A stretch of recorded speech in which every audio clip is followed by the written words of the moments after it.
انت تمشي من هنا حالا يا شهاب. ايه اللي انت بتقوله ده يا بابا؟ ايوه، لازم تمشي. انت مش مننا، ولا توبك توبنا، ولا بقيت بتتكلم زينا. انت سافرت القاهرة تتعلم، وحبيت بنت من هناك واتجوزتها وانا وافقت، لكن لحد هنا وخلاص. انت تاخد مراتك وعيالك وتسافر مطرح ما جيت. يعني ده اخر كلام عندك يا بابا؟ ايوه، ومش هتراجع فيه، وانا هنسى ان ليا احفاد. قلت له حاضر يا بابا، وانا اللي يريحك هعمله ليك. وكل ده كان بيحصل قدام اخواتي لبنى وماجد اللي كانوا منهارين من العياط، وكانوا بيحاولوا يتكلموا مع بابا عشان ما يمشينيش. وماجد كان بيقوله طب يا بابا بلاش يقعد معانا في القصر، يقعد معانا في بيت تاني من بيتنا، بالله عليك احنا ما نقدرش نستغنى عنه. لكن ابويا الحاج عزام كانت كلمته واحدة وصريحة، وقال هي كلمة واحدة ومش هتتغير، وانا كلامي ما بينزلش الارض، ويلا كل واحد على اوضته، ومش عايز كلام تاني، انا مش ناقص هم. وكانت مراتي سامعة كل الكلام اللي بيتقال، لكن مفيش في ايدها اي حاجة، وكانت عمالة تعيط. ايوه، بعيط عشانه وعلى حظي. وافتكرت ايام الجامعة لما كان دايما بيلحقني ويسألني على المحاضرات، وكنت عارفة انه شغال في كافيه عشان يقدر يوفر فلوس عشان تعليمه، وكنت عارفة برضو انه من عيلة غنية جدا، ولكن كان لازم يعتمد على نفسه في كل حاجة. فكنت ببقى مبسوطة بيه، هو مؤدب جدا وعامل حدود للكل ولأي حاجة. وافتكرت لما تقدم ليا وخطبني لوحده من غير أهله، بعد ما أهله أصروا إنهم مش عايزيني، وهو اتمسك بيا جدا وحكالي اللي هما طلبوه منه وليه ما وافقوهوش. وده اللي هحكيلكم بالتفصيل عليه دلوقتي. شهاب في الإجازة راح ورجع على بلده المنيا، ولما دخل لقى باباه ووالدته مستنيينه. سلم عليهم وقال له ازيك يا بابا، عامل ايه؟ وحشني والله. قال له بابا بخير الحمد لله يا ابني. وايه دي بقى اخر سنة ليك السنة دي، وخلاص تتخرج، وانا عايز اشوف لك عروسة. لكن شهاب قال له ما هو ده الموضوع يا بابا اللي جاي اكلمك فيه. انا عندي عروسة زميلتي في الجامعة، ادب واخلاق ما شاء الله عليها يا بابا، ومتربية كويس ومحترمة وفي حالها. لكن سأله بابا وقال له على بركة الله، بس قول لي يا ابني هي من عيلة معروفة؟ قال له شهاب لا يا بابا، هي من طبقة متوسطة جدا. ولسه شهاب بيكمل كلامه، لكن بابا قطعه وقال له ايه طبقة دي؟ يعني من طبقة فقيرة؟ يعني عايز ابني انا يتجوز من طبقة فقيرة؟ انت اتجننت؟ اياك والله في سماه، لو اتجوزتها لا انت ابني ولا اعرفك، فهمني؟ قال له شهاب لا مش فاهم، انا بحبها وهتجوزها سواء وافقت او لا يا بابا. وبعد شهاب ما ساب البيت وراح مرة تانية للقاهرة وجو قابلني وحكالي كل اللي حصل، فاحترمته جدا واحترمت صراحته، وقلت له مش مشكلة واني انا دايما هفضل جنبك. فهو كمان فرح قوي واطمن لي، وبعد يومين اتقدم لي. ولما جه وقعد مع بابا قال له بص يا عمي، انا هحكي لك انا ليه ما جبتش اهلي معايا. لكن بابا قطعه وقال له بص يا شهاب يا ابني، انا ماليش في الشكليات ولا المناظر، وانت هتاخد حتة مني، علشان كده اهم حاجة عندي انك تحافظ عليها. احنا مش عايزين دهب. وأمنية بنتي حكيت لي على كل ظروفك وعلى كل حاجة، وانا يا ابني مش عايزك تقف قصاد اهلك، وانا موافق يا ابني، واهم حاجة عندي انك تصونها يا شهاب. شهاب فرح قوي، وكان بيتمنى ان اهله يكونوا معاه ويفرحوا لفرحته، واتمنى انه يجيب لي كل حاجة حلوة في الدنيا، لكن ما كانش بايده. واتفق معايا وقال لي اننا هنبني مستقبلنا سوا. وتمت الخطوبة على خير والحمد لله. بس كانت المفاجأة ان اللي حصل ان بابا واخواته واهله جم الخطوبة وحضروها معانا، وبعد 5 شهور اتفقنا على الفرح. وشهاب كان عنده شقة اشتراها بتعبه، وتم الفرح على أكمل وجه.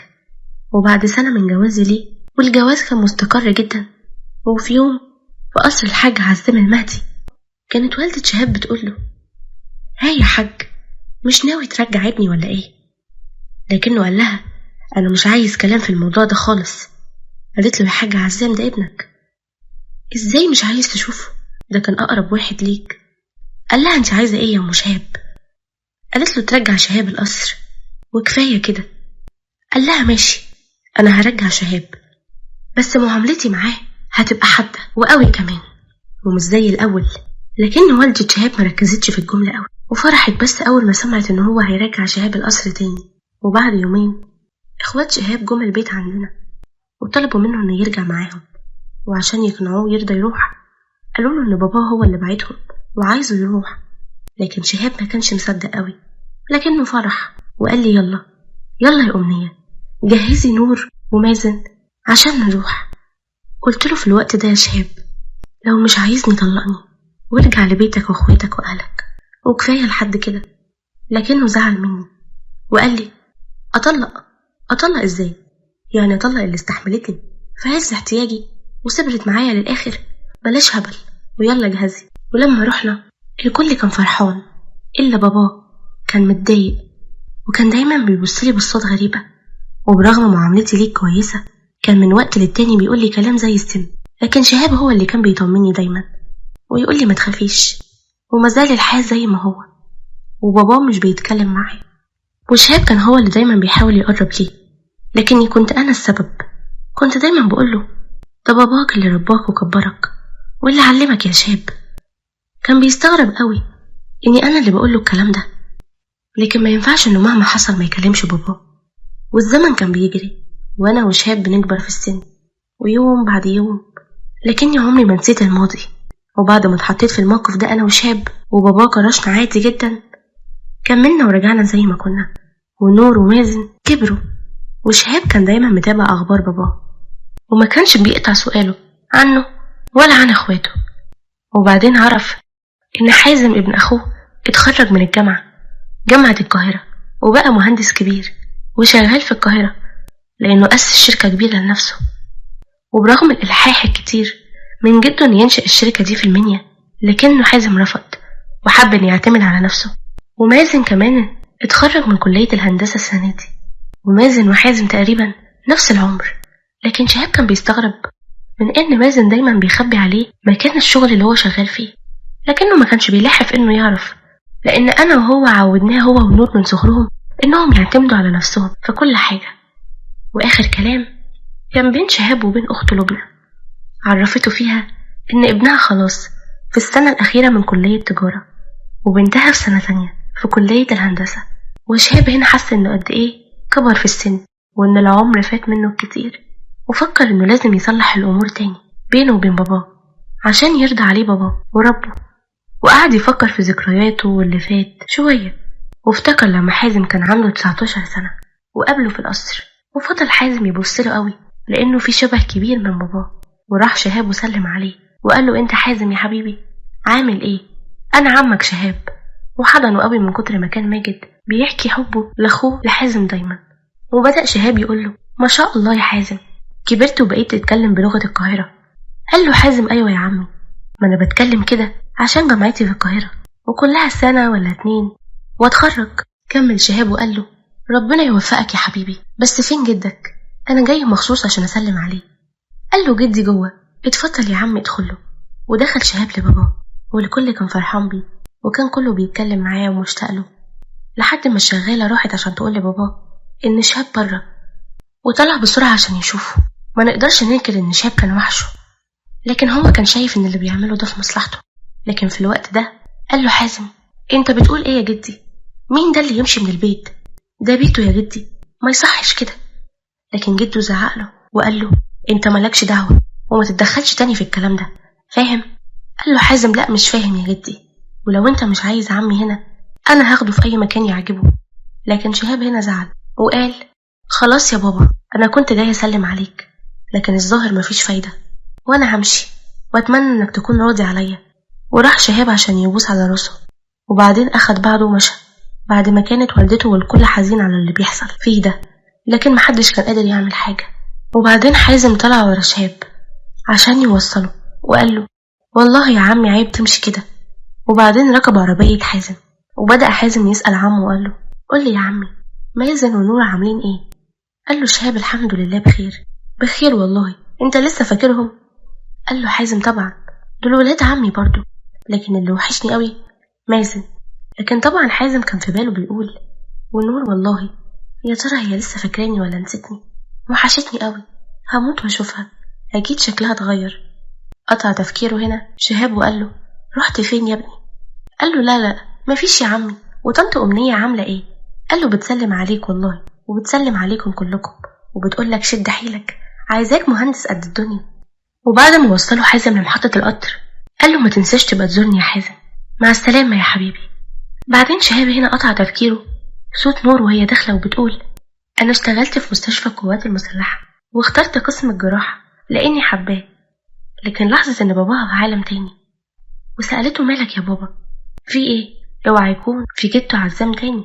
قال لها: أيوة، يعني هو في غيره؟ أنا عايزه يكون راضي عليا، مش عايزه يموت وهو غضبان مني يا نور. بس انت اللي مالك، في ايه؟ سمعتك بتقولي لماما ان حصل حاجة ضايقتك النهاردة. قالت له: ايوه يا بابا، واحد متخلف جه النهاردة، هو رائد في الجيش وانا عالجت له الجرح كان سطحي.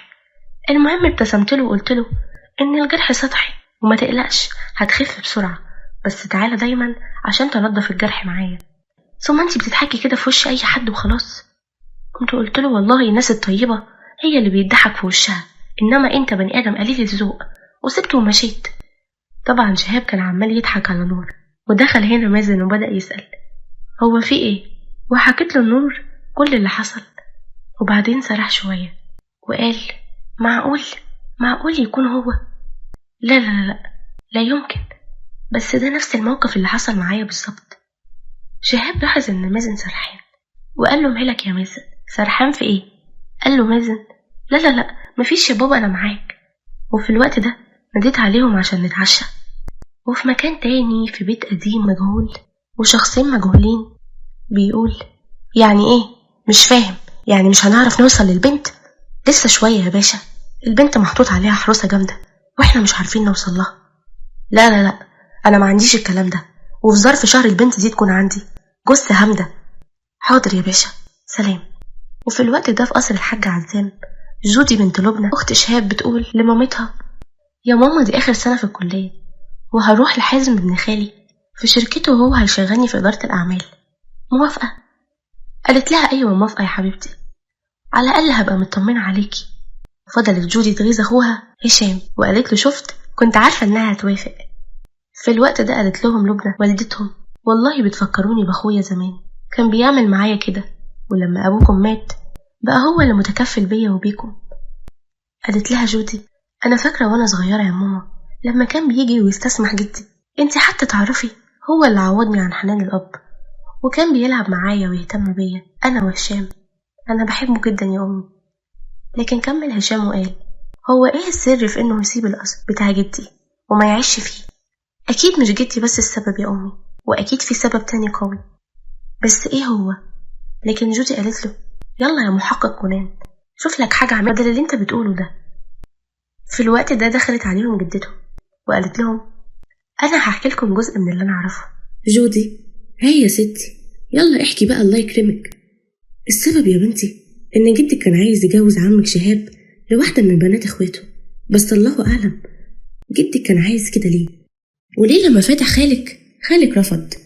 أنا فاكرة لما عرض عليك جواز خالك قال له: يا بابا سمعت إن حضرتك عايزني. قال له جدك: أيوة يا ابني، كنت عايزة أفتحك في موضوع كده. قال له شهاب: طبعا يا بابا، بس لو موضوع جوازي فأنا مش هتجوز إلا اللي أنا حبيتها وإنت عارفها كويس. لكن جدك زعل وقال له: لأ، إنت مش هتتجوز إلا من بنات إخواتي وإنت عارف كده. قال له شهاب: لأ أنا مصمم يا بابا.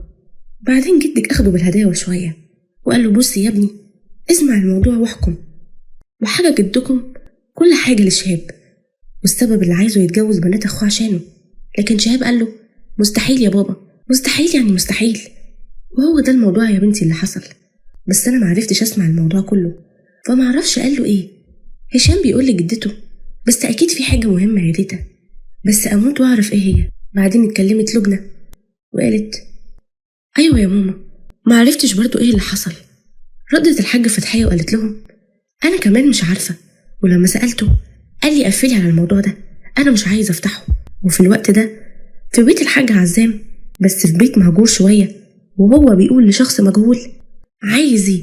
الشخص المجهول رد عليه وقال له عايز اللي هنا في البيت، وإلا حياة أحفادك هتبقى هي التمن. قال له الحاج عزام أنا ما عنديش أحفاد، واللي عندك أعمله. رد الشخص المجهول عليه وقال طيب ما تبقاش تندم بقى. قال له الحاج عزام ما عنديش اللي أندم عليه. فمشى الشخص المجهول وراح الحاج عزام عشان يصلي الفجر.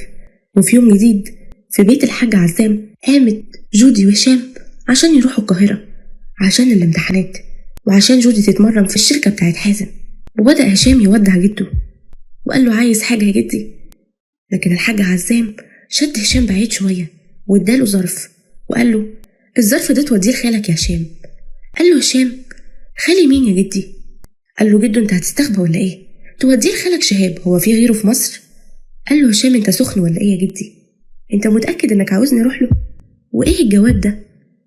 قال له جده بطل كلام كتير وروح واديله الجواب ده، واوعى تعرف حد اني بعتله جواب معاك.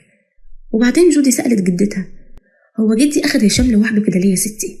اكيد في حاجة مخبيها عننا. في الوقت ده جه خالهم ماجد وسألهم مالكم واقفين كده ليه؟ قالت له جودي اصل جدته عامل مؤتمر مع شهاب جوه في الأوضة ومش عارفين بيقولوا ايه، وفي مكان تاني كله سكر وشرب وشخصين مجهولين. لكن قالت له هو الوقت هيطول ولا ايه؟ قال لها لا ما تخافيش وما تقلقيش يا حبيبتي، ان شاء الله كله هيحصل في الوقت المناسب، بس انا عايزه اخطط وادبر كويس. قالت له طب يلا بسرعه يا حبيبي عشان عايزه اخلص واسيبهم في بحور السواد اللي عايشين فيها. وفي الوقت ده في المستشفى اللي نور شغاله فيها كانت في العمليات وبتعمل عمليه كبيره لشخص، وبعد ما خلصت وكانت مرهقه مش قادره طلعت عشان تغير هدومها. ولما طلعت شافت نفس الشخص اللي رخم عليها وهي بتنضف له الجرح، وقالت له ايوه خير انت جاي تاني ليه؟ قال لها انا مش جاي عشانك ولا عشان خاطر عيونك، في واحد عامل حادثه ومحتاجينك تسعفيه عشان عايزين منه معلومات. قلت له يعني انتوا عايزين تسعفوه بسرعه عشان شويه معلومات؟ ده انتوا منكم لله والله. ولما خرجت معاه وشافت الراجل فضلت تبص له وتقول ده وبعدين ما لحقتش نفسها واغمى عليها، وهو ما كانش عارف هي اغمى عليها ليه. وجابوا لها دكتور وحاولوا يفوقوها بكل الطرق. ومريم صاحبتها اللي شغاله معاها في المستشفى جت بسرعه وسالت ايه ده مالها يا استاذ واغمى عليها ليه؟ قال لها حازم في مريض بره عايزك تروحي تشوفيه، واحد مريض والتاني مجرم كان راكب معاه، بس لسه ما عرفتش اذا كان مجرم ولا لا لان باين كده الاتنين ماتوا. مريم قالت له ازاي ده؟ وجرت عشان تشوف في ايه، واتصدمت صدمه كبيره ونزلت دموعها. اول ما شافت الراجل نطقت بكلمه واحده بابا واغمى عليها، والدكاتره دخلوهم العنايه المركزه. وبعدين نور فاقت وفضلت تعيط، وحازم قال لها انتي مالك دلوقتي بتعيطي ليه؟ قالت له الراجل اللي بره ده يبقى والد مريم اللي شغاله معايا، ازاي هو مجرم؟ يعني انت اكيد بتخرف، والله ده راجل غلبان حرام عليك، لو انت السبب في الحادثه كده مريم اتيتمت. قال لها حازم والله ما كنت اقصد، لان ابو صاحبتك كان راكب في العربيه ومعاه واحد مجرم، والمجرم عمل بيه حادثه وهما الاتنين دلوقتي في العنايه. وزي ما توقعت طلعت تجري نور عشان تشوف مريم، لقيتها عندها انهيار عصبي. قعدت جنبها وفضلت تواسيها، وبعدين اتصلت علينا انا وشهاب عشان نروح، مع العلم ان مريم مامتها متوفيه وكنت انا الام البديله ليها وكنا لازم نبقى جنبها. واتصلت نور على شهاب وقالت له ايوه يا بابا انت فين؟ قال لها انا لسه واصل البيت ومعايا ولاد عمتك هشام وجودي.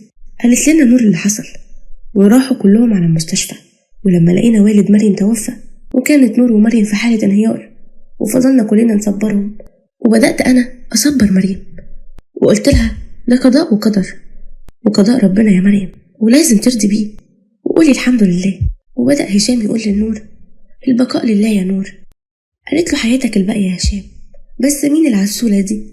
قال لها دي جودي. بعد كده نطقت جودي وقالت لها أنا جودي يا نور بنت عمتك، انت حلوة قوي ما شاء الله، كان نفسي أشوفك قوي، أنا عمري ما شفتك أصلا. قالت لها نور وأنا كمان والله كان نفسي أشوفك قوي وأشوف عمته، بس انت شايفة الظروف. وخلاص يا ستي انت دلوقتي أختي وزي مريم كمان وانضميتي لينا خلاص. وبعد ما حازم مشى وراح لمازن، وبدأ مازن يسأله انت عملت ايه؟ قبضت على المجرم ولا لسه؟ قال له حازم المجرم مات، بس المصيبة انه يبقى والد صاحبة مريم أختك. مازن ما كانش مصدق اللي حصل. قال له أنت متأكد من اللي بتقوله؟ قال له والله، وأنا لازم أعرف ليه هو بالذات اللي اختاره يركب معاه العربية، ليه مش حد تاني مثلا؟ قال له مازن أكيد إحنا مش هنسكت يا حازم، بس إحنا هنفضل كده لحد إمتى؟ ومخبيين إن أنت الرائد حازم، هتفضل لحد إمتى رافض تقول؟ ولحد إمتى مش عايز تقول للعالم إن أنت اللي بنيت الشركة دي، وكل اللي بتتعامل معاهم بتصدرني أنا ليهم، وحتى جدك عارف إنك مؤسس الشركة، وإن أنت اللي في مجال السوق، وأنت بتصدرني ليه؟ عشان هو مش عارفني. وحتى كل اللي بيتعاملوا معانا يا حازم ما يعرفوش إنك شاب 30 وعارفين إنك عجوز وماسك السوق بإيد من نار. رد حازم عليه وقال له كله هيظهر في الوقت المناسب، ومين قالك إن جدك مش عارفك؟ قال له مازن تقصد إيه؟ رد حازم وقال له ولا حاجة، بس في ضيف وعايزك تشوفه، ادخل يا هشام. هشام بقى يا مازن هيشتغل معانا في الحسابات، وهو عارف عني كل حاجة. وبدأوا يتكلموا مع بعض ويتعرفوا على بعض أكتر، وبعدين الكل اتجمع، ومريم كانت معانا في البيت طبعا بعد اللي حصل. وبعدين هشام نادى على شهاب وقال له بعد إذنك يا عمي عايزك شوية. وبدأ هشام يديله الجواب وقال له اتفضل يا عمي، جدي بعت لك الجواب ده معايا. وقال له شهاب ماشي يا حبيبي شكرا، واتفضل انت. وبعدين لما شهاب فتح الجواب اتصدم صدمة كبيرة من المكتوب جواه. وفي مكان تاني مع شخصين مجهولين بيتكلموا في التليفون، وبيقول هتنزل امتى؟ قال له قريب قوي، في حاجات كتير بخلصها دلوقتي وكلها كام شهر وأشرف أرض مصر. قال له ربنا معاك يا ابني وتيجي بالسلامة ونخلص بقى. قال له ما تقلقش، أنا نازل ليك يا ابن المهدي. وفي صباح يوم جديد مر على الحادثة شهر والحال زي ما هو، ونزل مازن وهشام عشان يروحوا شركة حازم، عشان هشام فاضل له كام شهر ويتخرج خلاص فهيبتدي الشغل. وبدأوا يتكلموا سوا هو وحازم، وبدأ حازم يقول لهشام أنا هناديلك محمد من الحسابات وهو هيعرفك على الشغل كله وانت هتكمل معاه، أما انت بقى يا مازن فهتيجي معايا الشركة التانية. بدأ مازن يسأله يا حازم قولي عملت ايه في ملف القضية الأخيرة؟ انت بتلعب بالنار يا صاحبي. قال له حازم كفاية رغي بقى، وفي وقت مناسب هتعرف كل حاجة. وبعدين أخدوا على الشركة القديمة اللي عملوها زمان سوا، وكانت الشركة دي اللي بيستخدمها مازن لما بيجيله بابا زيارة، ومفيش حد كان يعرف أي حاجة عن الشركة دي إلا مازن، هو بس، هو وهشام. وفي وقت تاني في قصر الحاج عزام وهو لوحده بيتكلم مع شخص مجهول في التليفون وبيقول أيوة عملت إيه؟ رد عليه الشخص المجهول وقال له كل خير، وهو خلاص هينزل لك كمان شهر. قال له وانت عرفت منين؟ قال له الشخص المجهول عيب عليك والله أنا بعرف كل حاجة. قال له الحاج عزام طيب تمام، بس خلي بالك أنا مش مستغني عن حد. قال له الشخص المجهول ما تقلقش أنا عارف أنا بعمل إيه كويس. قال له الحاج عزام طيب وسلام دلوقتي. وفي مكان تاني مع أشخاص مجهولين، والشخصية المجهولة بتقول هتعمل إيه بقى؟ وهتنزل إمتى؟ أنا عايزة حقي منها يا حبيبي. قال لها قريب قوي ما تقلقيش هتنتقمي، وأنا كمان هطلع القديم والجديد فيهم، أنا صابر بس لحد ما رتب أموري. قالت له ماشي يا حبيبي اللي انت تشوفه أنا موافقة عليه، بس أهم حاجة الانتقام. قال لها هانت والله هانت يا ابن المهدي، وخلاص هيجي اليوم اللي هننتقم فيه منك. وفي مكان تاني بعيد عن محافظة القاهرة سماح بتقول أدي أبوها اهو مات، هناخد الورث امتى بقى؟ احنا لازم نمضيها على عقد تنازل. رد مصطفى وقال لها قريب قوي يا سماح، بس لازم تيجي هي بنفسها الأول عشان نجوزها لابننا. انت مش شايفة انه بيسكر وبيشرب كتير ومفيش واحدة عايزة تتجوزه؟ عشان كده انا هعمل ورقة وسط عقد التنازل انها تبقى مراته يا سماح، فهمتي؟ كمان هي في طب ولازم ندمر مستقبلها وما نخليش ليها أثر، وهنزل لها ذل الكلاب وهندمرها. قالت له ايوه فهمت يا مصطفى، عفارم عليك، وكده نبقى ضربنا عصفورين بحجر واحد. في الوقت ده مازن وحازم وصلوا الشركة التانية، بس كانت المفاجأة انهم لما راحوا لقوا شهاب في وشهم. مازن اتصدم وقال له بابا حضرتك بتعمل ايه هنا؟ قال له شهاب وانا لازم اخد وقت عشان اجي فيه، انا شرف في اي وقت ولا ايه يا حازم؟ قال له حازم طبعا يا عمي انت تنور في اي وقت. لكن مازن قال له انا مش فاهم حاجة، انت اتعرفت على بابا ازاي يا حازم؟ وايه اللي يجيب بابا هنا؟ احكي لي يا حازم. قال له حازم انا هفهمك كل حاجة، بس تعالى معايا اوضة الاجتماعات الاول انت وعمي وبعد ما رحنا طلب من السكرتيرة انها ما تدخلش حد، واما دخلوا قعدوا قال حازم بص يا مازن، اولا عمي عارف كل حاجة وعارف ان انت بتشتغل معايا من فترة، بس اللي ما يعرفوش ان انا اتعرفت عليك ازاي. انا عرفتك لما سألت عمي وقلت له امال يا عمي مازن في كلية ايه دلوقتي، وقال لي في كلية الهندسة. وبعد اسبوع جيت وسألت عليك في السكشن، وساعتها اتعرفت عليك واتفقت معاك انك تدخل الشركة معايا، وهو ده اللي حصل يا عمي. وعرفت مازن من اللحظة دي وبقينا اصحاب، وما شاء الله الشركة دي زي ما حضرتك شايف الحمد لله. لكن مازن ساعتها سرح وقال طب يا كداب ما تقوله ان انت الرائد وقول له انك مؤسس شركة تانية، انت هتنكر ليه؟ ولسه كان هيتكلم راح حازم خبطه في رجله عشان هو عارف اللي مازن بيفكر فيه. والرد شاب وقتها وقال له ربنا يوفقك يا ابني، وانا كنت جاي ليك النهارده عشان اسلم عليك. وطبعا منكرش اني فرحت لما لقيت مازن، وانا عارف انت عملت كده ليه عشان افتخر بيه، وانا والله بفتخر بيكم كلكم وكلكم اولادي. وبعدين شهاب مشى وسأل مازن ساعتها حازم ليه ما قلتش لواو على الباقي والشركة الكبيرة؟ قال له كل حاجة في وقتها يا مازن، ويلا دلوقتي عشان نروح الشركة الأهم عشان تشوف باقي الحاجات، وانا هعدي على أقسام الشركة وبعدها هطلع على المديرية.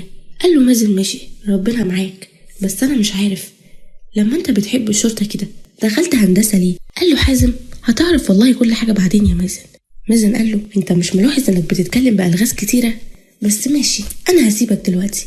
وبعدين في الوقت ده جودي كانت في الكلية عشان الفصل التاني بدأ، وكان في شخص عمال يرخم عليها اسمه سيف، وكل الجامعة عارفة انه مش متربي، وفضل يرخم عليها ومش بيسكت لحد ما وصلها انها تضربه بالقلم وسط الدفعة كلها، واستغربوا كلهم من جرأتها. وبعدين راح عمار صاحب سيف وقال له ازاي بنت تعمل فيك كده، لحد ما سخنوا اكتر عليها. وقال له سيف والله ده انا ما هسيبها وهتشوف، انا بس عايزك تجيب لي شوية معلومات عنها. وبعدها بحبة راحت بنت اسمها وردة لجودي وقالت لها ازيك يا جودي، انا زميلتك وردة معاكي في السكشن. وقالت لها انا شفت موقف النهاردة ما شاء الله عليكي، انتي ازاي جريئة قوي كده وقوية، انتي تعرفي ان محدش بيعرف يقف قدام سيف وبيقعد يضايق البنات كلهم ومش متربي. وقالت لها انا عايزاكي تاخدي حذرك منه عشان هو مش هيسكت ابدا. وسألتها انتي منين يا جودي، ما شفتكيش قبل كده في الجامعة؟ جودي قالت لها طب خليه بس يفكر يعمل حاجة كده وانا والله ما هسكت ابدا، وعامة انا من منيا ومن عيلة المهدي. قالت لها وردة انا طول عمري بسمع عن العيلة دي بس ما توقعش حد منها يجي الجامعة عندنا. وبعدين جودي استأذنت منها وقالت لها معلش انا همشي دلوقتي علشان هروح. وبعدين جودي مشت وراحت الشركة، وهي في الاسانسير صادفها مازن، لكن هم ما يعرفوش بعض، وبدأ مازن يعاكسها وبدأت تتعصب عليه تاني. وبعدين لما طلعوا مازن لقى هشام بيسلم عليها وبيقول لها جودي حبيبتي اتأخرتي ليه؟ قال له هشام بغيرة جودي وحبيبتي ايه ده؟ وانت تعرفها منين يا هشام ان شاء الله؟ قال له دي جودي اختي يا ابني، انت نسيتها ولا ايه؟ ما كانت معانا امبارح. بس كمل هشام وقال ايوه صح، وكنت هتعرفها ازاي؟ دي كانت نايمة. قال لها مازن ايه ده؟ يعني انت جودي وقاعدة عندنا في البيت كمان؟ قالت له جودي ايوه قاعدة عندكم، ايه هتغدر بيا ولا ايه؟ وفضل هشام يضحك عليهم هما الاتنين. وبعدين سابها هشام مع مازن وقال لها مازن هيوريكي بقية الاقسام. وحازم في الوقت ده كان وصل للمديرية وقام الكل عشان يوجهوا له تحية على جهده المبذول في الدفاع عن البلاد دايما. ودخل بعدها مكتبه واداله الامين سامي الملف وقال له الملف اللي طلبته يا فندم. وقال له تمام اتفضل انت. ولما فتح الملف اتصدم من اللي لقاه وقال مش معقول. لكن قطع تفكيره ساعتها زمايله في الشغل اللي دخلوا وقالوا له حازم اللواء ياسر عايزك دلوقتي. قال لهم ما تعرفوش عايزيني في ايه؟ قالوا له لا والله، بس اكيد في حاجة مهمة عشان مستعجل قوي. وراح حازم بسرعة عشان يشوف في ايه، وبينه وبين نفسه كان عارف ان في حاجة خطيرة. ولما حازم دخل للواء قال له بص يا حازم في حاجة مهمة جديدة النهاردة وانت هتكون القائد بتاعها، انت وفريق معين اللي هتقوموا بيها، والعملية دي هتكون سطو مسلح وتهريب مخدرات، والعملية دي كبيرة قوي يا حازم وفيها خطر كبير، وانا اخترتك انت لاني عارف انك قدها وقد المسؤولية. قال له حازم تمام يا فندم، وان شاء الله هنكون عند حسن ظنك.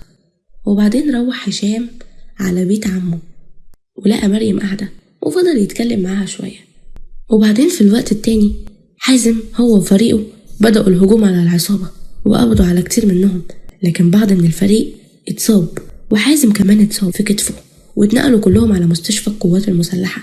لكن حازم مرضاش أبدا يروح، وصمم يشوف مين اللي عايش ومين اللي مات. ونادوا بسرعة على نور وقالوا لها إن في إصابات كتيرة جدا. وبعد ما دخلت العمليات ولحقتهم، طلعت في الكافيتيريا عشان تشرب فنجان قهوة.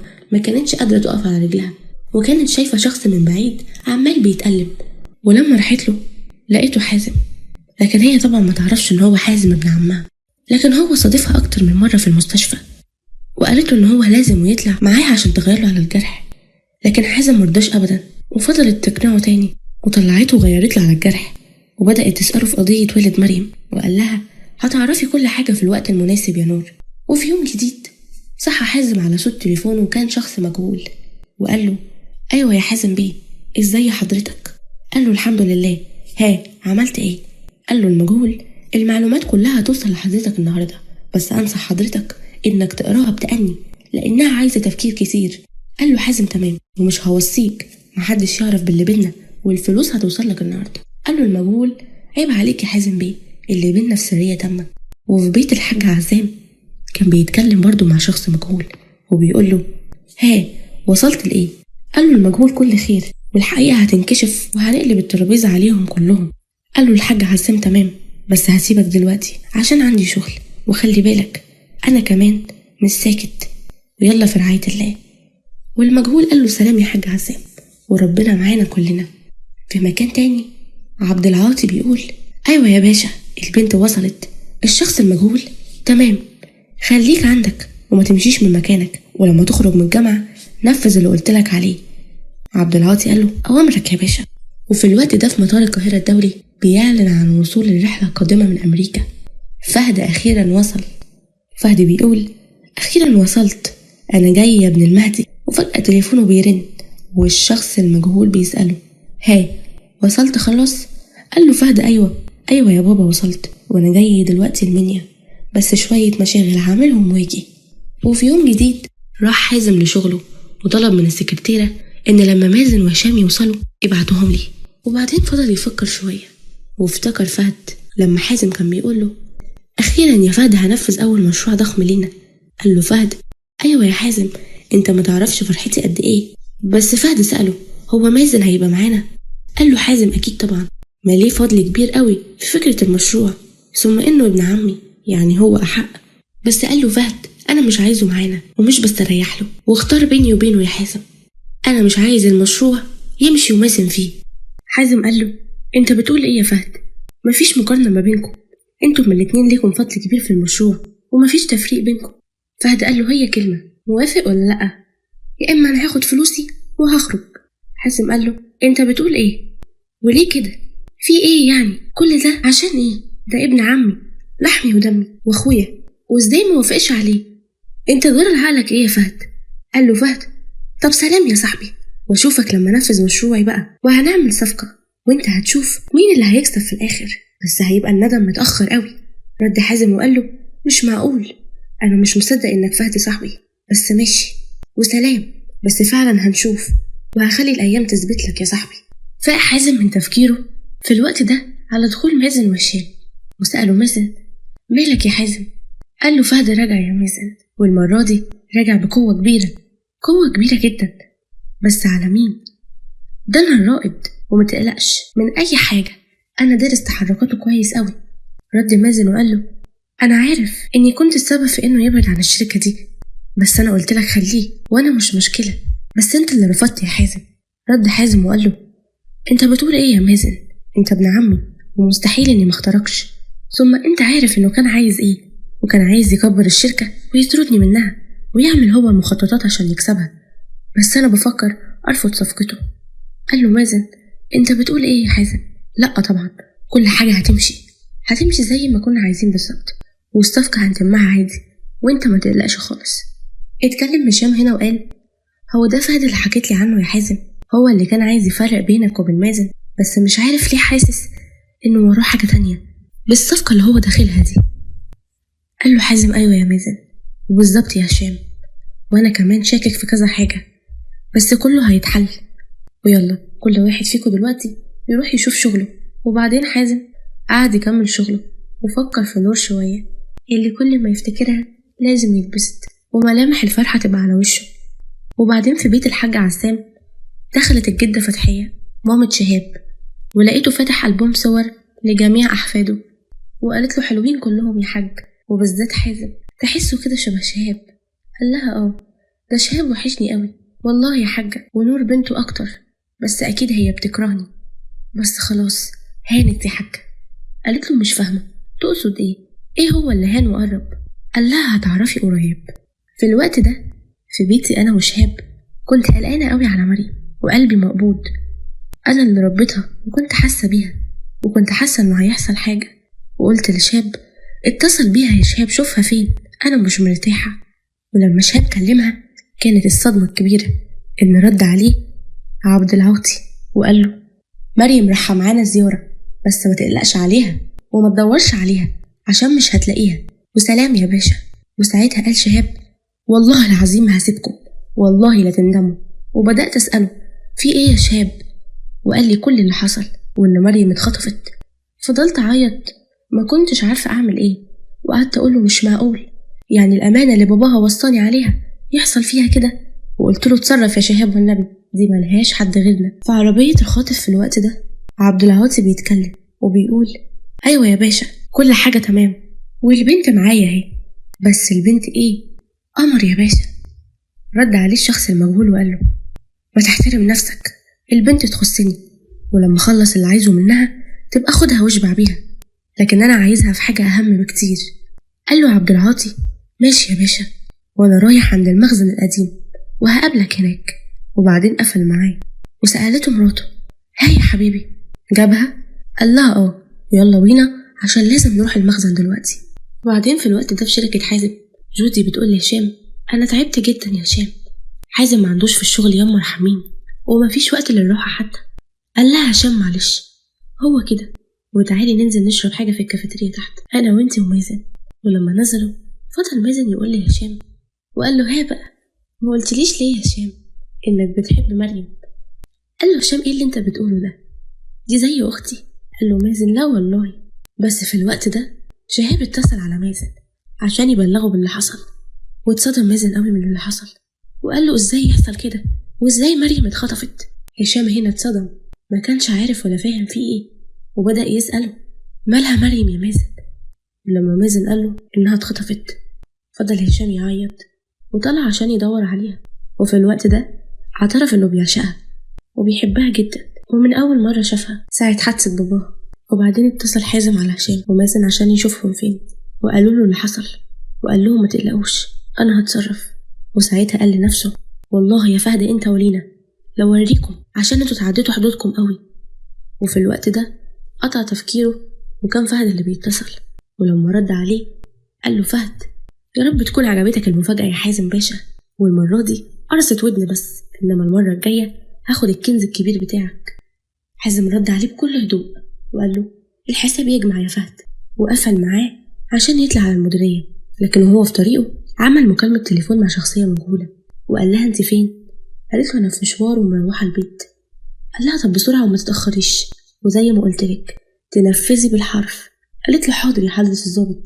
وفي الوقت ده في المخزن عند مريم المخطوفة سمعت صوت الباب بيتفتح عليها، وواحد دخل لها. بدأت تسأله انت مين وعايز مني ايه؟ قال لها انا عمك يا روح قلبي. قالت له مريم لا انا ما عنديش عمام. قال لها لا عندك، انا عمك مصطفى اخو ابوكي، بس هو ما كانش بيقولك عليا ما اعرفش ليه. قالت له مريم بتسيبت نية واحتياج، طب والنبي فكني يا عمي الله يخليك انا خايفة. لكن اتفاجئت مريم بنظرات منه كلها شر ناحيتها، ودخلت مراته سماح في الوقت ده وقالت يفك مين يا حالتها، ده احنا اللي جايبينك هنا. قالت لهم مريم يعني انتم اللي خاطفيني؟ طب ليه انا عملت لكم ايه، ده انا حتى معرفكوش. قال لها عمها ده ماضي قديم وتفضلي حالا امضي على الورق ده. رفضت مريم تمضي، لكنه ضربها بالقلم وقال لها هتمضي ورجلك فوق رقبتك. وبعد ضرب كتير منه لمريم خلاها تمضي على الاوراق.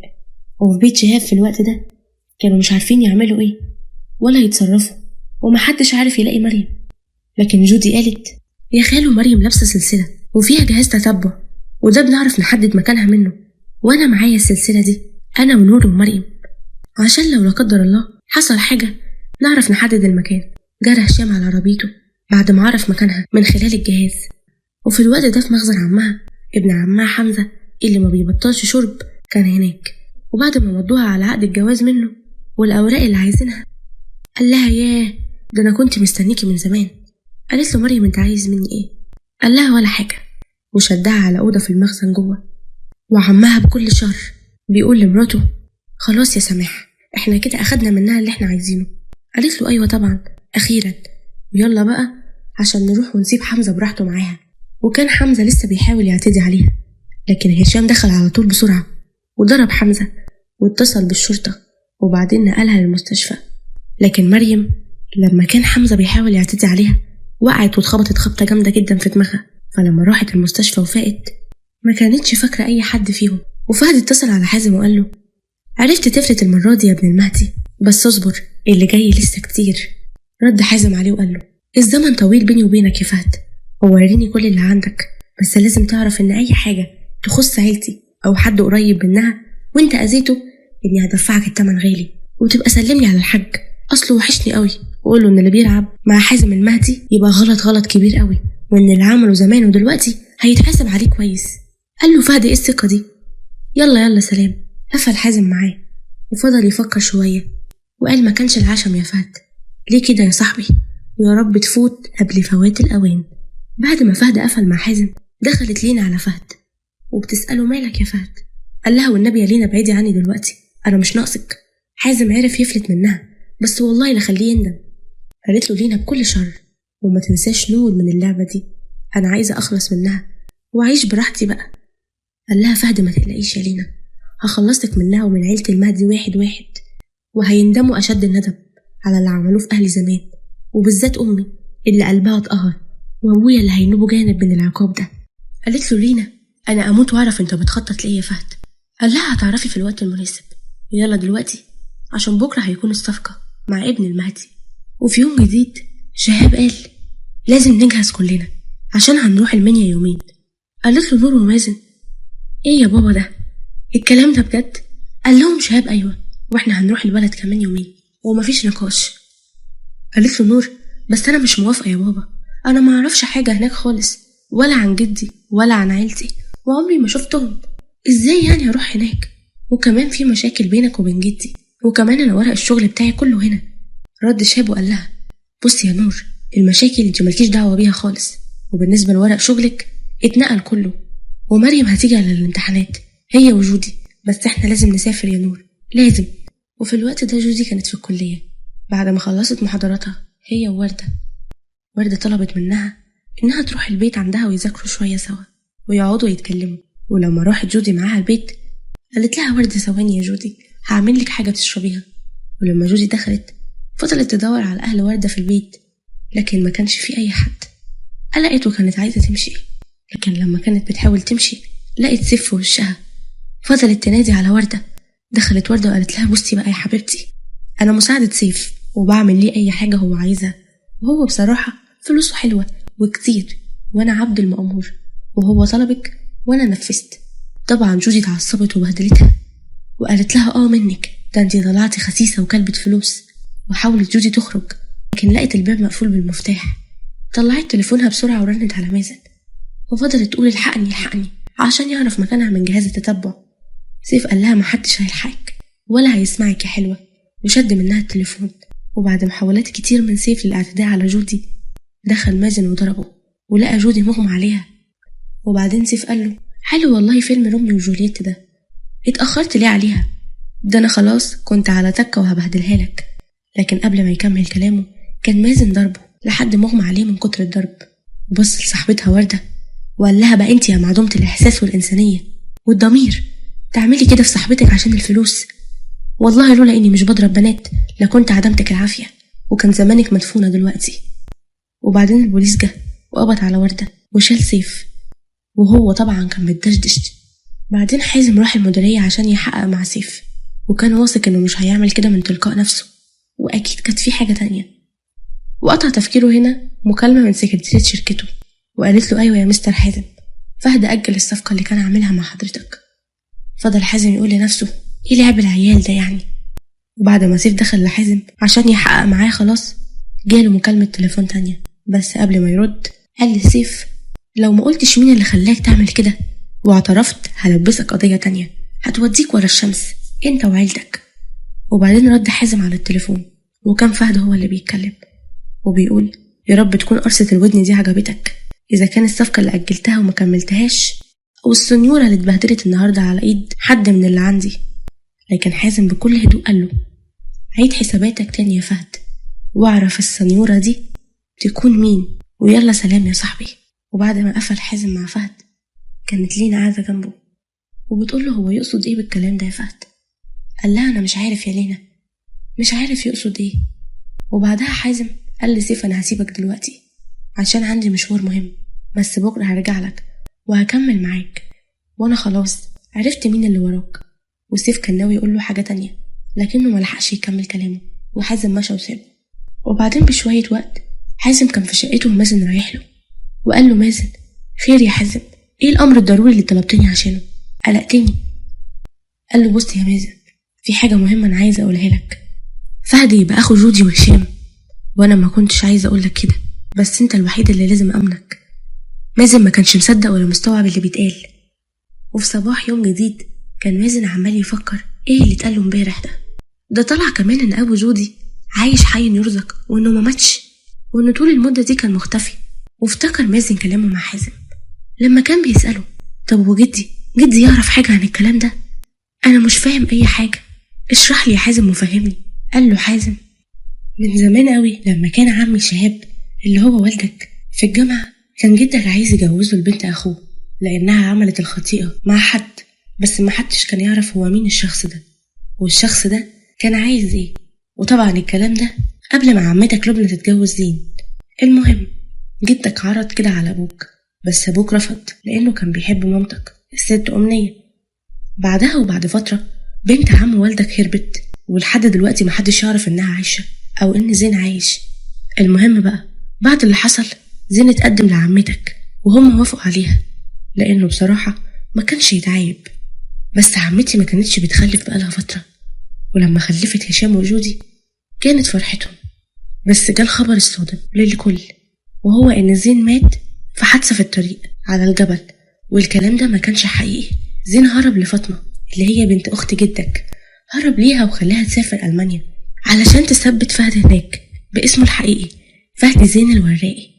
اما لو كانت ثبتته هنا في المنيا كانت هتبقى فضيحة ليه وما كانش هيعرف يهرب لبره وهو كان بيحبها. بس باباها رفض انه يجوزها له وطلب بعدها انه يتجوز لبنى عمتك عشان كانت بتحبه لكن هو ما كانش بيحبها قوي ولا بيتقبلها خالص وعمتك كانت عايشة سنين معاه على الوضع ده. المهم بقى هو سافر ألمانيا لفاطمة بعد لما انتشر خبر موته ورجع لمصر تاني بس باسم جديد وكل حاجة جديدة.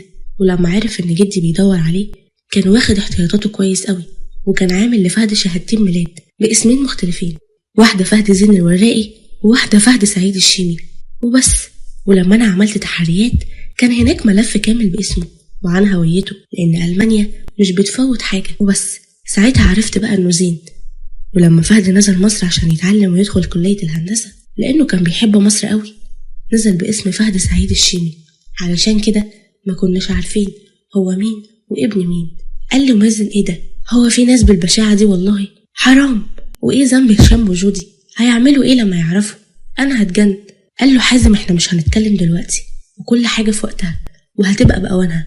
المهم بقى انك تبقى طبيعي خالص ماشي ومفيش اي حاجة تبان عليك وكده كده انا احتمال الغي الصفقة دي. قال له مازن طب هو فهد يعرف حاجة؟ قال له حازم ما اعتقدش واصلا فهد ما يعرفش انه ابن زين الوراقي ويعرف انه فهد سعيد الشيمي. قال له مازن طب ليه كل ده والكره ده كله كان ايه سببه؟ رد حازم وقال له طبيعي عشان في طار ما بين عيلة المهدي وعيلة الوراقي. مازن ما كانش فاهم برضه وقال له طب ازاي فهد بيشتغل وينفذ من غير ما يعرف هو من عيلة مين؟ رد حازم وقال له فهد طول عمره زي الآلة بينفذ وبس، لمين والحساب ايه ما يعرفش. قال له مازن بجد صعب عليا قوي، يا رب الحقيقة تتكشف وانا همشي دلوقتي عشان عندنا سفر. والامور كانت الى حد ما ماشية في قصر الحاج عزام ومعلنا لليوم المنتظر اللي الحبايب كلها تتجمع فيه، وعودة شهاب لأرضه وبيته وبلده.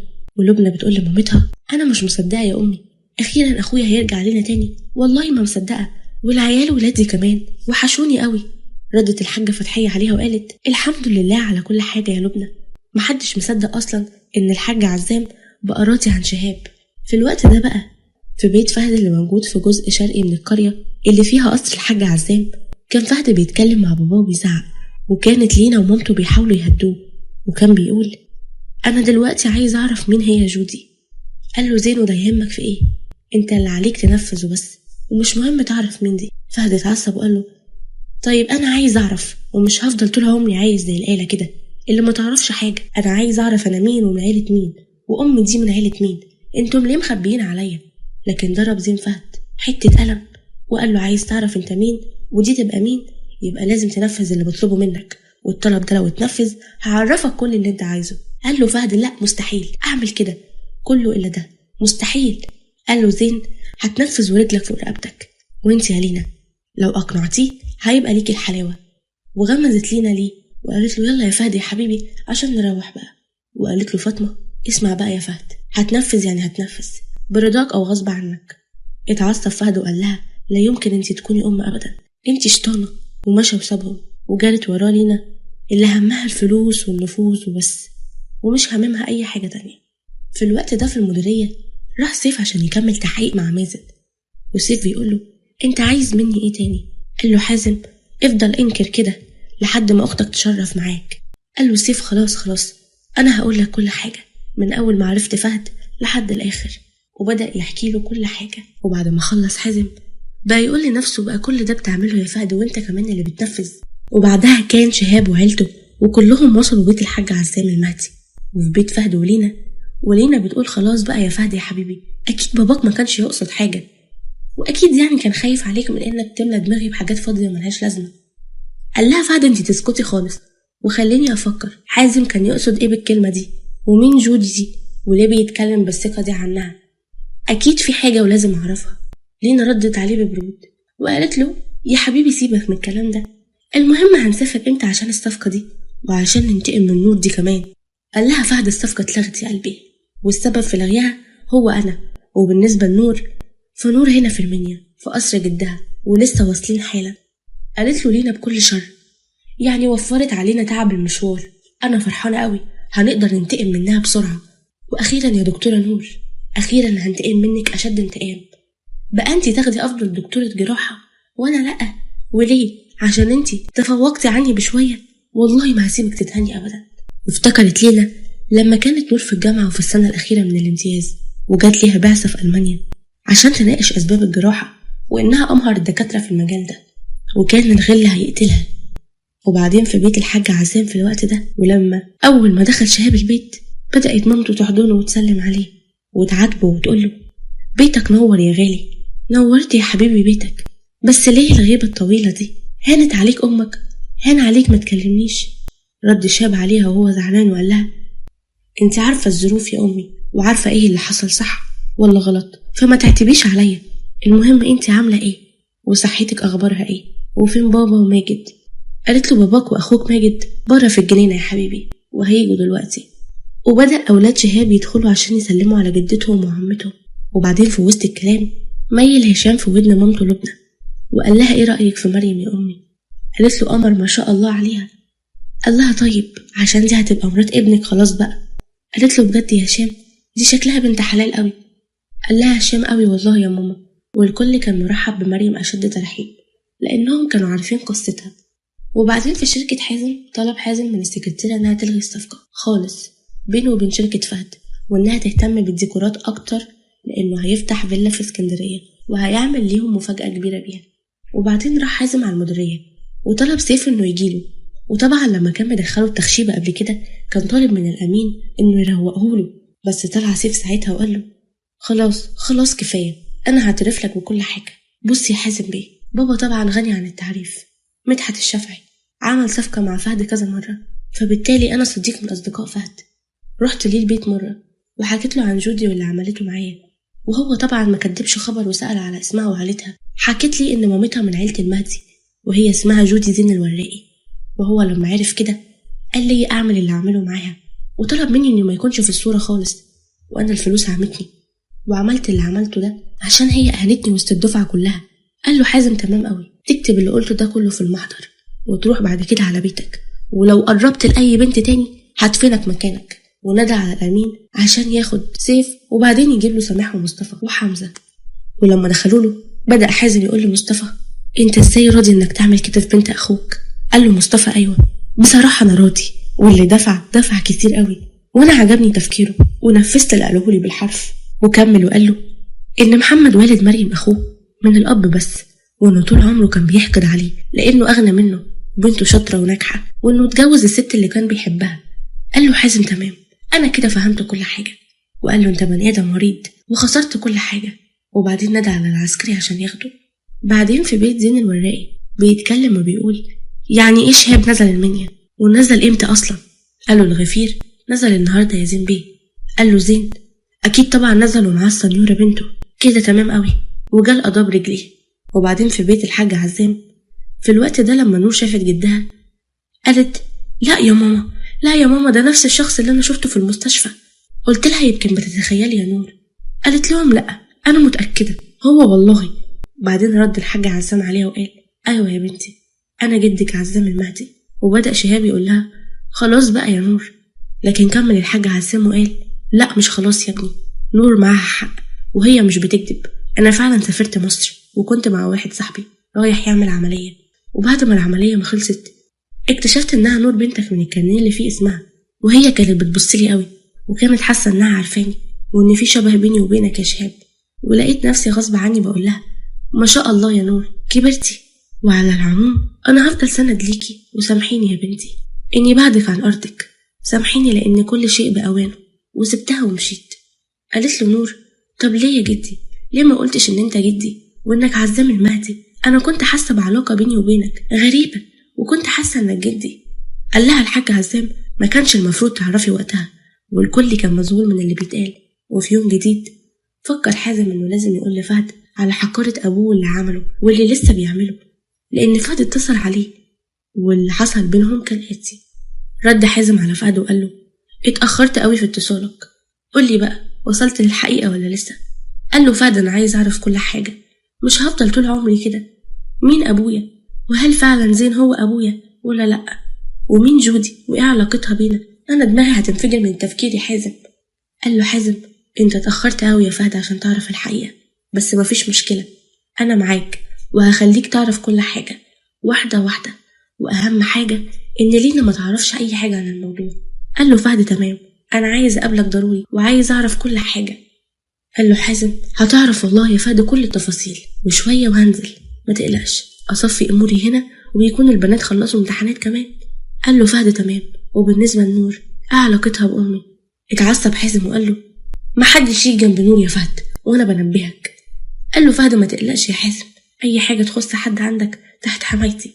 رد حازم وقال له تمام يا صاحبي وسلام دلوقتي. واليوم عدى وفي يوم تاني جديد في بيت الحاج عزام صحى هشام وقال لهم ان في رسالة جايه له من مجهول وانه خايف قوي. وبعدين نور راحت على المستشفى الجديدة واتأقلمت على زمايلها الجداد، لكن محدش كان بيرحب بيها قوي عشان هي حفيدة الحاج عزام المهدي. وبعدين جالها حالة طوارئ وكانت لازم تدخل العمليات وتعمل العملية. وبعد ساعات كتير والعملية الحمد لله عدت على خير طلعت وشافت لينا في وشها، وده الكلام اللي دار بينهم. نور سألتها ايه ده يا لينا انت هنا من امتى وايه اللي جابك المنيا؟ مش انت رفضتي تنزلي؟ لينا قالت لها بكل غل انا شايفة انك ما شاء الله يعني من اول يوم كلتي الجو في المستشفى والمستشفى كلها بتحكي عنك يا دكتورة نور. قالت لها نور انت بتقولي ايه يا بنتي؟ ما ده شغلي اصلا ولا هفكرك يعني؟ قالت لها انت جيتي مع مين؟ قالت لها لينا بغل زايد جيت مع جوزي فهد زين الوراقي. ردت نور وقالت لها ايه ده انت اتجوزتي؟ الف مبروك والله. قالت لها لينا الله يبارك فيكي. وبعدين قربت منها قوي وقالت لها في ودنها خديها حلقة في ودنك يا نور، المستشفى دي ملكي ومفيش حد يقدر يقرب منها غيري تمام؟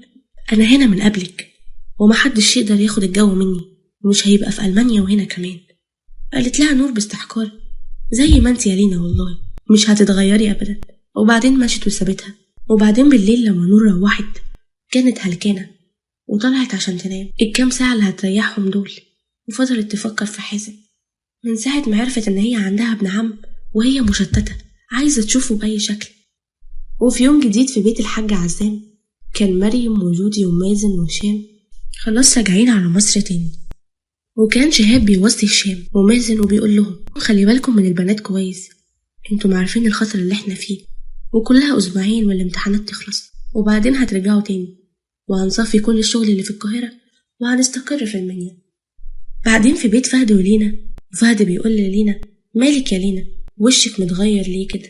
قالت له لينا البت اللي اسمها نور دي يا فهد واكله دماغ كل اللي في المستشفى، هطق منها هطق. قال لها فهد طب ابعدي عنها. قالت له ليه ان شاء الله وهي احسن مني في ايه؟ قال لها ابعدي عنها وانا هعمل كل حاجه وهتصرف. قالت له لينا ماشي يا فهد لما نشوف، لكنها كان عندها شك في كلامه يعني ما كانتش متاكده منه قوي. وبعدين في بيت زين الوراقي قاعد هو ومراته فاطمه ولينا مرات فهد، ولينا بتقول له هننفذ امتى بقى يا زين بيه؟ انا شاكه في فهد قوي ومش ضمناه خالص. زين قال لها وانا واخد احتياطاتي كويس قوي يا لينا ومستني البهوات اللي في مصر دول عشان اخلص عليهم كلهم. لكن اتكلمت فاطمه ام فهد بخضه وقالت له نعم يعني ايه؟ ابني هتعمل فيه ايه يا زين؟ كله الا ابني والله في سماه لو حد قرب منه هقتله. قال لها زين اسكتي انتي بقى انا عارف انا بعمل ايه. وفي يوم جديد فهد اتصل على حازم وقال له خلي بالك من نفسك يا حازم، بابا مش ناوي على نية كويسة، ده عايز يقتلك، واللي قالت لي كده امي بنفسها. قال له حازم ما تخافش يا فهد انا واخد احتياطاتي كويس قوي، سلام دلوقتي. وبعدين في بيت الحاج عزام نور صحت على خبر ان هشام هيطلب ايد مريم وان خلاص حازم ابن عمها جاي البلد تاني وخلاص اخيرا هتشوفه بعد سنين كتير. وبعدين نزلت وراحت على شغلها، ولما رجعت بالليل لقيت حازم في القصر وقالت له ايه ده انت بتعمل ايه هنا وايه اللي جابك في قصر جدي؟ رد حازم وقال لها انا كمان في قصر جدي برضه. قالت له نور في قصر جدك مين؟ جدك مين يا اخويا يعني؟ قال لها حازم جدي الحاج عزام المهدي. قالت له وانت ليه ما تقوليش من الاول انك حازم ابن عمي وليه خبيت عني كل الفترة دي؟ قال لها حازم حاضر نتغدى بس وهحكي لك على كل حاجة بالتفصيل. بعدين في مكان تاني عند زين وكان بيتكلم مع شخص مجهول وبيقول له احنا هننفذ النهاردة. قال له زين وانت عرفت منين انهم حضروا كلهم؟ مش يمكن بيعملوا كده عشان يعملوا تمويه؟ قال له الشخص المجهول لا عيب عليك يا زين باشا، احنا مش بنلعب، احنا بندرس كل خطواتنا قبل ما نتحرك من مكاننا. وقالت لينا انا هكون معاكم في الخطة دي عشان اشفي غليلي منها، وبما ان فهد بعنا يبقى انا اللي هكون مكانه، وقولوا لي انتم عايزين ايه وانا هنفذ بالحرف الواحد. وبدأوا يحطوا الخطة اللي هيدخلوا بيها قصر الحاج عزام. وبعدين في قصر الحاج عزام مازن قال لحازم يلا طلع المفاجأة بتاعتنا. وفي الوقت ده ظهر حازم المفاجأة اللي صدمت الكل وهي زين الوراقي. شهاب كان مستغرب وبيقول ايه ده انت ازاي عايش يا زين؟ وطبعا لبنى كانت متنحة ومصدومة ومش فاهمة اي حاجة. وزين بيقول انت جايبني هنا ليه يا ابن المهدي؟ ها تعرف انا هقدم فيك بلاغ وهقول انك جبتني وخطفتني من بيتي من غير اي سبب. جودي وهي بتعيط عمالة تقول بابا حبيبي انت عايش وحشتني قوي، لكن رد عليها وقال لها بس ما تتكلميش، انت اكتر حد انا بكرهه في الدنيا، فما تتكلميش ولا تقولي لي بابا دي تاني ابدا. هشام هنا اتكلم وقال ويا ترى سيادة الوالد بيكرهنا ليه بقى؟ قال له زين يا فهد انت ابني من صلبي تعالى خلصني منهم بقى. لكن كمل هشام وقال له انت ما فكرتش انك عندك عيال قبل كده ينفع تجاوبني؟ قال له زين دول كدابين، انا ما قلتش حاجة ولا اتكلمت في حاجة. اتكلم شهاب وقال كفاية كدب بقى، انت مش معقول تكون اب اصلا. وبعدين الكل كان مصدوم من وجود فهد كمان ومعاه لينا وبتقوله سيبني انت جايبني هنا ليه؟ قال لها فهد اهدي نصيبك لسه ما خلصت يا محترمة.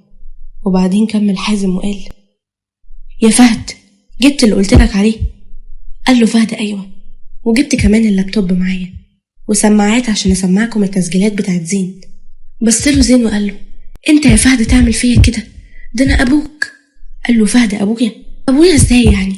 اللي يخلي ابنه يعمل مصايب ويحاول يقتل أخته ويخليها تفقد عز ما ليها، واللي يحاول يحرق قلب أخوه على حبيبته. أيوة يا زين، ما تستغربش، انت اتكشفت وانا كشفت ألعابك القذرة. أنا إزاي كنت غبي كده عشان أصدقك وأكون زي الآلة ما بعملش حاجة غير الانتقام بتاعك واللي بتطلبه مني. كمل زين وقال له يعني انت اتحالفت مع عدوي ضدي يا فهد؟ قال له فهد انت السبب، انت اللي استغلتني انت وست زفتة دي، والتسجيلات دي هتوديكم في داهية. اتكلم مازن وقال كده بقى مفيش فايدة من الإنكار، بس اللي عايز أعرفه انت ليه بتكره جدي كده وبالذات عمتي؟ قال له زين أنا بكره عيلة المهدي من زمان، دايما مترابطين مع بعض، وعمتك بكرهها قوي لأنها خلفت مني، أنا ما كنتش عايز منها عيال أصلا وكنت هطلقها، أنا اتجوزتها عشان أرضي أهلي بس. وبالنسبة للانتقام من أختك نور، علشان مراتي هي اللي تبقى عمتك واللي هي تبقى بنت أخت جدك، عايزة تنتقم من شهاب لأنه سابها واتجوز أمنية، وهي دي كل الحكاية. لكن هنا لبنى راحت قدامه وقالت له انت إنسان خسيس وحقير، ازاي حبيت واحد زيك؟ انت مكانك السجن وأولادي دول برقبتك يا زبالة، ومحدش أبدا محدش هيقدر يكسر عيلة المهدي، ولو كان مين وحطها حلقة في ودنك. الكل كان مستغرب من لبنى ومن أسلوبها اللي اتكلمت بيه، لأن هي في العادي هادية جدا. وبعد كده حازم طلب لهم البوليس، لكن لينا وهي ماشية برضو ما بطلتش حقد وغل من جواها، وقالت لنور ما تفرحيش قوي يا نور، هيجي يوم وهكسرك فيه. بصت لها نور وقالت لها اليوم ده هيجي فعلا، بس هتكوني مدفونة مكانك، يلا امشي يا معفنة انت من هنا. وبعدين كلهم طلعوا البوكس والكلبشات في ايديهم، وبدأ مازن يقول خلاص الحمد لله كده استريحنا بقى. وكمل الحاج عزام وقال مفيش حد يقدر يكسرنا يا ابني، بس اللي انا معرفوش انت دخلت شرطة ازاي يا حازم؟ قال له حازم انا دخلت الهندسة علشانك يا جدي وعلشان بابا، ودخلت شرطة بعدها عشان انا بحبها. بعدين نور سألته طب بالمناسبة بقى مين الأسطورة ده؟ قال لها حازم الأسطورة ده هو أنا، استخدمت الاسم ده علشان تمويه مش أكتر، وعلشان جدك ما يعرفش إني أنا اللي بدخل معاه الصفقات يا نور. كمل الحاج عزام وقال له ومين قالك إني مش عارف إنك الأسطورة؟ قال له حازم يعني إيه يا جدي؟ قال له أنا جدك يا ابني وأعرف عنك كل حاجة من قبل ما تتكلم أصلا. وبعدين فهد كان خلاص بيسلم عليهم ومشي، لكن جودي وقفته وقالت له انت رايح فين يا فهد؟ قال لها فهد انا ماشي واسف يا جودي على كل اللي انا عملته فيكي. قالت له جودي وهي بتضحك انت عملت ايه اصلا يا راجل انت؟ قولي بقى ان انت مش عايز تقعد، ان انت خايف بس ان انا اهريك رغي من بتاعي. فهد فضل يضحك وقال لها لا والله مش كده، بس انا مش عايز اسبب لكم اي حاجة تاني. لكن هشام قال له لا بقى انا بقى يبقى عندي اخ ومعرفش وانا اقول شفت الشكل ده فين؟ اداريك طالع شبهي.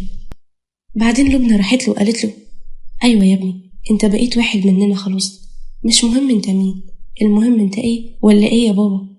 سكت الكل وفضل يبص للحاج عزام. وبعدين قال الحاج عزام مفيش حد من عيلة المهدي يخرج من بره القصر ده، وده كان رد واضح وصريح ان الحاج عزام بيعترف بفهد انه من عيلة المهدي.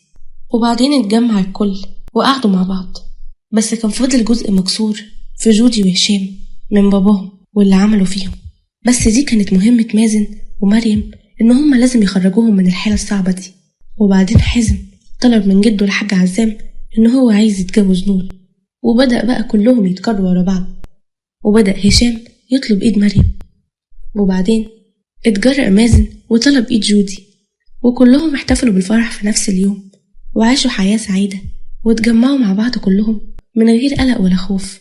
وزين الوراقي ومراته برغم اللي هم عملوه طول حياتهم، وبرغم ان هم اتعاقبوا عليه في وقت متأخر، لكن مهما عدت السنين لازم تبقى عارف انك مهما كنت بتأذي في الناس ومهما كنت بتوجعهم ان هيجي يوم وهتتحاسب عليه حتى لو الوقت كان متأخر.